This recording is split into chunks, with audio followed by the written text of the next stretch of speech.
Contractual jobs के लिए परेशान हो ना पीएसयू के अंदर, तो लो मैं आपको एक लाइव केस स्टडी बताता हूँ। अभी मेरी एक कलीग है, उसने एसबीआई का फॉर्म भरा हुआ था कॉन्ट्रेक्चुअल जॉब के लिए और वो सेलेक्ट भी हुई और उसे दिल्ली बुलाया भी गया। सुबह से उसको बैठाया गया, शाम तक उसका सिलेक्शन हो चुका था, डॉक्यूमेंट सारे कुछ ओके थे।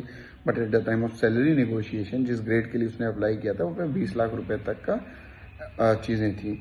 जब उससे नेगोशिएट किया गया तो उसकी इन हैंड सैलरी पे नेगोशिएशन किया गया, जो कि इतना कम था कि अगर वो आज की डेट पे किसी प्राइवेट बैंक के अंदर भी स्विच करती है ना, तो मुझे लगता है उसका डबल मिलता उसको, यानी जो वो बढ़ा रहे थे उसका डबल मिलता।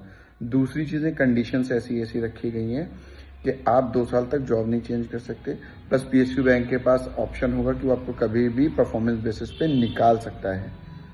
तो ना आपको सैलरी मिल रही है, ना ही आपको स्टेबिलिटी मिल रही है, और आप फिर भी परेशान हैं गवर्नमेंट बैंक में जाने के। तो बेहतर ये है कि इनिशियल कुछ सालों में आप प्राइवेट बैंक को ज्वाइन कीजिए और लगभग 10 साल तक उसमें दीजिए, उसके बाद आप ज्वाइन करिए।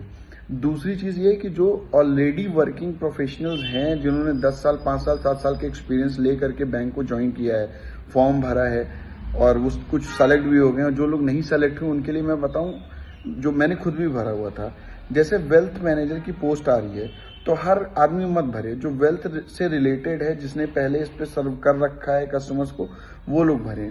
रीजन बीइंग, अब जैसे मैंने भरा, मैं वर्किंग कैपिटल आ रही हूँ, तो मेरे पास एनआईएसएम का सर्टिफिकेट नहीं था, मेरे पास सिर्फ आईआरडीआई का था।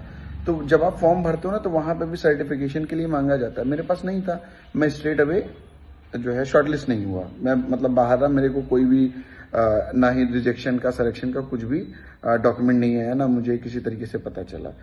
तो जिनका